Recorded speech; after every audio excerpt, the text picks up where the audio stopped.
आखिर सतीश ने प्रीति को कहाँ देखा था।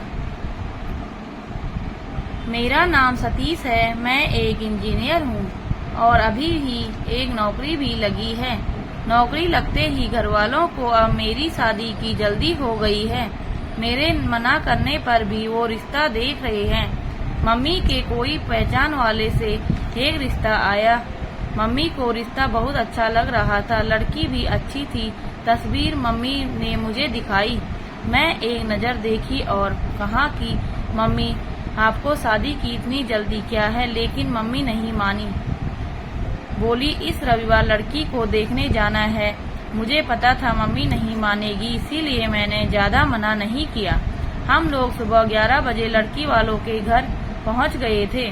हमारे ही शहर में वो रहते थे। हम सभी हॉल में बैठे थे, तभी प्रीति चाय लेकर आई। प्रीति मुझे देखते ही पसंद आ गई। अपनी तस्वीर से भी ज़्यादा सुंदर लग रही थी। कुछ फॉर्मेलिटी के बाद हम दोनों को बात करने के लिए अलग भेजा गया। कुछ देर कमरे में खामोशी के बाद प्रीति और मैंने एक दूसरे से कई सवाल किए। मुझे वो अच्छी लगी। बाहर आकर मैंने मम्मी को हाँ कह दिया। मुझे ऐसा लग रहा था कि उसे और उसके घरवालों को भी मैं पसंद हूँ। उनसे मिलकर हम लोग अपने घर चले, लेकिन शाम होते होते एक अजीब सी बात मेरे दिमाग में घर बना लिया। मुझे लगने लगा कि मैंने प्रीति को पहले भी कहीं देखा है। फिर मुझे लगा कि ऐसा तो हमें बहुत लोगों के साथ मिलकर लगता है, और आजकल तो सोशल मीडिया पर हर कोई है, तो शायद कहीं प्रोफाइल देखी होगी। यह विचार फिर मैंने हटा दिया, लेकिन बेड पर सोते वक्त भी मुझे लगा कि मैंने उसे कहीं देखा है। प्रीति का नंबर मैं लेकर आया था। रात में ही मैंने उसे फोन किया। पहले थोड़ी बातें की, फिर उससे पूछा कि तुम दिल्ली से पढ़ी हो, क्योंकि मैंने अपनी पढ़ाई दिल्ली से की है, इसीलिए मुझे लगा कि वो भी कहीं दिल्ली से नहीं पढ़ी।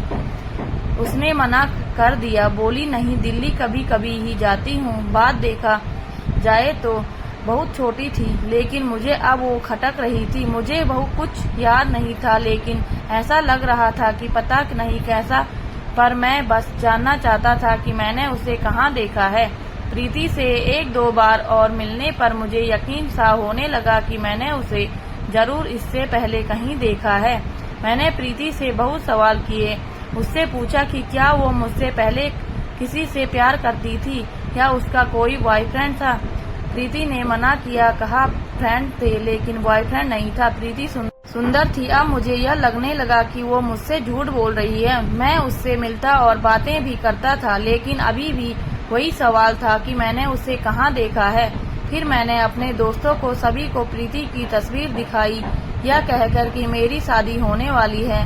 मैं यह भी सोच रहा था कि शायद किसी और ने भी प्रीति को देखा हो, कि वो सब भी मेरे साथ ही पड़े हैं, लेकिन किसी ने कुछ नहीं कहा। बहुत दिनों की इस परेशानी को मैंने हल करना चाहा। मैंने सोचा चाहे जो हो, अब मैं उससे सीधे बात करूंगा।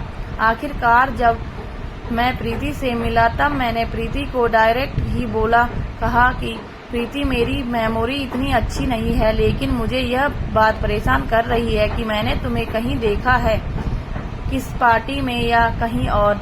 इतने दिनों से एक ही सवाल, और मेरे बर्ताव से शायद वो भी परेशान थी। वो मुझसे इस दौरान कई बार पूछ रही थी कि आप मेरे पास होकर भी पास नहीं रहते, क्या बात है। मेरे इस सवाल पर वो भड़क गई।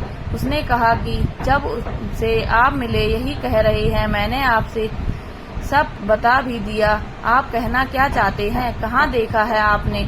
आप खुल के बात बताइए, क्या बोलना चाहते हैं। आपको मुझ पर भरोसा नहीं तो आप शादी मत कीजिए। इतना कहकर वो उठकर चली गई। एक तरफ मेरी मम्मी शादी की तैयारी कर रही थी, दूसरी तरफ हमारा झगड़ा हो रहा था। अब मैं सोच रहा था कि शायद हमारा कुछ नहीं होगा। अब 2 से 3 दिन हो गए, प्रीति का कॉल नहीं आया। मैंने भी उसे कॉल नहीं किया। मुझे समझ नहीं आ रहा था कि मैं इस बात से इतना परेशान क्यों हो रहा हूँ। फिर मुझे सुबह प्रीति का कॉल आया। उसने कहा कि आपके सवाल का जवाब मैं देती हूँ, आप मिल सकते हैं। मुझे आपको कुछ दिखाने के साथ समझाना भी पड़ेगा। मैं प्रीति से मिलने गया। उसने कहा कि अभी मैं कुछ दिखाने वाली हूँ, उससे आपको याद आ जाएगा कि आपने मुझे कहाँ देखा है। इतना बोलकर उसने अपने बैग से मोबाइल निकाला और उसमें एक वीडियो क्लिप दिखाई। वीडियो में था जब मैं कॉलेज के लास्ट ईयर में था, तब एक रेस्टोरेंट में 4 से 5 लड़कियां बेवजह मेरी टेबल पर आ गई थी। मुझे कहने लगी कि मैं उनकी फोटो ले रहा हूं। मैंने मना किया तो उनसे बहस हो गई। प्रीति बोली कि मैं उस समय दिल्ली अपनी कजन बहन के पास गई थी। वो सोशल मीडिया पर प्रैंक वीडियो अपलोड करती थी।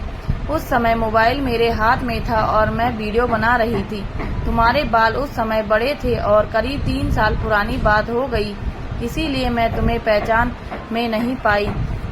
वो प्रैंक था, वहाँ सब जानते थे, रेस्टोरेंट वाले भी। वीडियो खत्म होते ही हम तुम्हें सॉरी भी बोलते, लेकिन तुम वो तो बहुत डर गए थे। तुम्हारी तो बोलती ही बंद हो गई थी और उठकर चले गए थे। तुम्हें लगा यह सब सच था। तुम बहुत ही सीधे हो, तुम्हारे साथ कभी ऐसा नहीं हुआ होगा, इसीलिए शायद तुम्हें वो बातें अभी तक याद हैं। हमें वीडियो थोड़ा लंबा चाहिए था और कुछ मिनट में हम तुम्हें बता ही देते, लेकिन हमें भी नहीं पता था कि तुम कितने घबरा जाओगे। उस दिन हमें भी लगा कि हमने सही नहीं किया, हमारी वजह से तुम इतने जो घबरा गए थे। फिर दीदी इस तरह का कुछ करने में अब स्पेशल ध्यान रखती है कि कोई इतना परेशान न हो जाए। हम अपने मजे के लिए किसी को परेशान नहीं कर सकते, यह हमें उस दिन एहसास हुआ था। इसीलिए दीदी ने तुम्हारा वीडियो भी अपलोड नहीं किया था। तुमने उस दिन बोला तो मुझे भी याद आने लगा कि शायद तुम वही हो और दीदी के पास तुम्हारा वीडियो पड़ा था, तो मैंने उसी से यह लिया है। उसकी बातें सुनने के बाद मैंने कहा कि हाँ, मेरी नज़र तुम पर एक बार गई थी जब तुम वीडियो बना रही थी, इसलिए वही अटक गई थी। लेकिन ऐसा मजाक करना अच्छा नहीं है। मैं तो कई दिनों तक सोचता रहा था कि तुम सब बेवजह मुझे पिटवाने वाली थी।